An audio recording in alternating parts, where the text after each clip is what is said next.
Welcome to the Further Light Podcast, presented by Wisconsin Freemasonry, helping you accomplish your Masonic goals through education and more light. And now, I present to you, Brother Chris Ludke.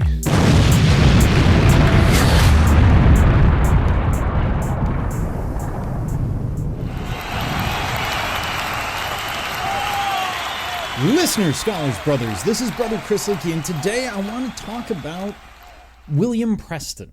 It's a name that has come up many times as we've gone through parts of, especially the Fellowcraft degree. Every time I talk about one of the liberal arts, the name comes up. Every time I talk about ritual, the name comes up. So I want to explore who is William Preston. I'm drawing much of this information from an article by Brother Peter Taylor of Lodge Albert Loci 448. And he writes this in March of 2014. It's available online. It's called The Middle Chamber Lecture, A Short History of William Preston and His Work, as well as adding to it what he sees or puts together a version of Preston's original staircase. But that's another episode. What I want to do today is use this as a jumping off point to discuss who is Preston. Why is he important? What impact does he have on Masonry? So William Preston is a Scottish author, editor, and lecturer. He's born in Edinburgh in 1742, right into the middle of the Enlightenment, this time when the world is shifting, when we're focused on observational proofs rather than religious dogma as the basis for all human knowledge. He goes on to attend school. He becomes a printer. In 1760, he eventually moves to London and starts working there. He becomes a Freemason fairly early on and is famous for publishing the Illustrations of Masonry, which are available on PDF through several sources online. So I'm jumping through a little bit in terms of this history because some of it isn't relevant to our story. But when he arrives in London, a group of Edinburgh Freemasons living in the English capital decided to form themselves into a lodge. The Grand Lodge of Scotland felt they could not grant them a constitution as they recognized the jurisdiction of the Ancients Grand Lodge in London. They were accordingly constituted as Lodge number 111 at White Hart in the Strand on 20 April 1763. So just to give you a time frame, 1763 means that the 3 degrees already exist in some form. Those existed since 1732. And a lot of this has been published, even in the London Sunday Times, as early as the 1720s and 1730s. So Preston soon begins this extensive program of Masonic research. He's interviewing whoever he can and enters into extensive correspondence with Freemasons in Britain and overseas, primarily in the continent. He builds this vast storehouse of Masonic knowledge where he applies initially to explaining and organizing the lectures attached to the 3 degrees. He met with friends once or twice a week to test and refine his presentation. And on 21 May 1772, he organizes a gala at his own expense to introduce the Grand Officers and other prominent Masons to his system. Really, this is a brand new system. He's rolling it out. Everyone's very impressed. And of course, this would, you would think, end well. The success of his oration on that day led to the publication later that year of his Illustrations of Masonry, which ran to 12 editions in his lifetime, as well as being translated into other languages. In 1774, he organizes his material into lecture courses and starts to deliver them. There were 12 lectures per degree, and so he does fairly well with this. So, present at that gala were 2 members of the Lodge of Antiquity, once as the Goose and Gridiron, an alleged founder of the Grand Lodge. One of these men, John Bottomley, was then the master, and John Northook, a colleague of Preston at his printing firm. Now, the ancients were suffering from declining membership, and these two men conceived the idea of reviving their lodge by recruiting Preston. He was elected a member in absentia in 1774. On his first attendance as a member, a fortnight later, he was elected master. The lodge accordingly flourished, which somehow displeased Brother Northook. He complained that the younger Masons who now flocked to the lodge were all Preston's creatures, which had enabled him to stay in the chair for 3.5 years as worshipful master.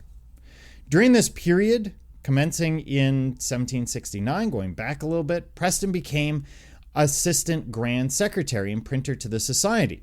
This gave him access to material which he subsequently uses in his book. It also gave him the opportunity to attempt to drive a wedge between the ancients and the Grand Lodge of Scotland by challenging the basis on which the younger Grand Lodge was formed. The attempt failed and only served to widen the division between the two Grand Lodges. In December of 1777, some members from the Lodge of Antiquity, the ancients, including Preston, returned from church wearing their Masonic regalia. This resulted to little more than crossing the road. Certain of the original members of the ancients who were not present, and who included the two men who had persuaded Preston in the first place to join the ancients, chose to report the incident to the Grand Lodge as a prescribed Masonic procession. Instead of playing down the occasion, Preston chose to defend the actions of himself and his brethren by emphasizing the seniority of his own lodge.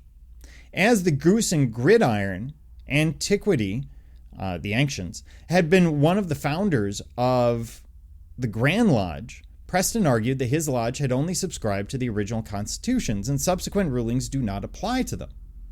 After due process, Preston and his supporters were expelled in 1779. This split the ancients. The long-standing members stayed with the moderns. The rest of the lodge allied themselves with the Grand Lodge of all England at York, becoming a period of separation. So this is huge. In 1789, when the dispute is eventually resolved, Preston, after an apology, would be welcomed back to his Masonic honors at a dinner, and the two halves of the ancients were reunited in 1790.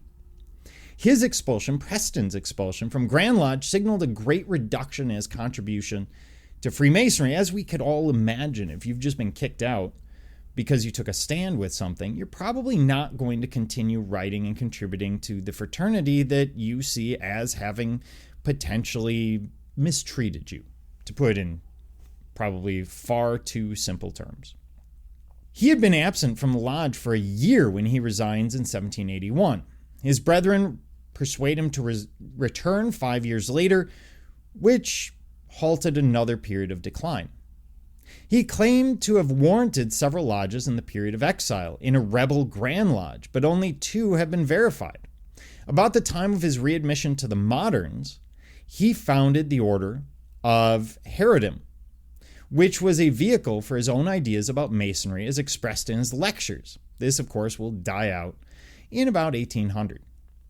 Preston took no part and passed no public comment in the long process of unification of the 2 Grand Lodges.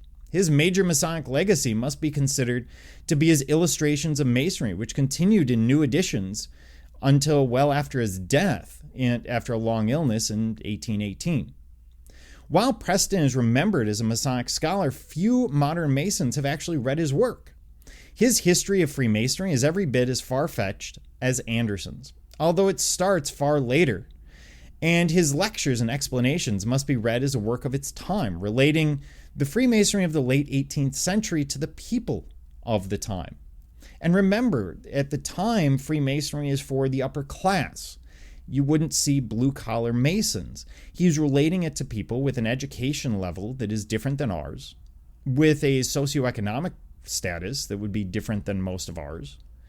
And so when you read Preston, you have to kind of keep that in account, keep that in mind. His lasting impact is in drawing the perception of Freemasonry away from the bar and the dining table and giving it a more intellectual, or even esoteric bent. Preston is also associated with Grand Secretary James Heselton and Thomas Dunkerley, with the movement of Masonic meetings from taverns into dedicated Masonic temples. He's very much at the basis of, or at the foundation of, moving us from these public buildings and rentals into our own temples, our own structures. So Preston's Illustrations of Freemasonry refers with an excellent choice of language to the beauties of nature and the more important truths of morality.